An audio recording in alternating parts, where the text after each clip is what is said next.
You know, one of the other things I think that we haven't talked about is style in relation to sustainability. Wright was fond of saying that a house should have style but not a style.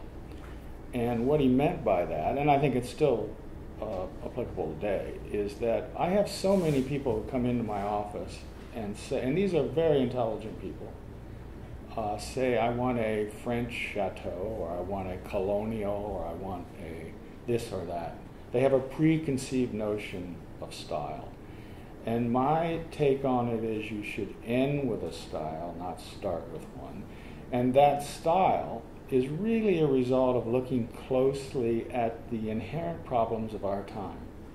And that sustainability is certainly one of them. And so if you come to me and you say, I want a house on a piece of land, whether it's in the suburbs or out in the country, it doesn't make any difference from a stylistic point of view. If you look closely at the piece of property, you say to yourself, where is south? Where is the wind? What is the topography?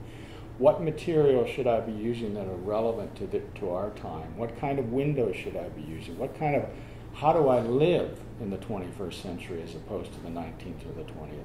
And if you asked all those questions properly and come up with a solution, the likelihood is that the house will have a style of the 21st century.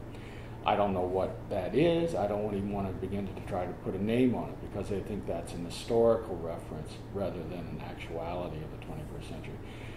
Unfortunately, too many people begin to think that if they have a house with a certain style, it means something. When in fact, in our time, the most important thing is not to think about that at all, but to sort of look at what we really need for sustainability and in the future. And the style will come out of that. And 100 years from now, people will look back, if we do this right, and say, just as they did with the shingle style, that was an expression of the exuberance of the late 19th century, perhaps in the 21st century they'll say, gee, there's a house that's sensitive to the environment, reflected the fact that energy was becoming a serious issue in the economy and in the culture, et cetera, and the house reflects that in its style.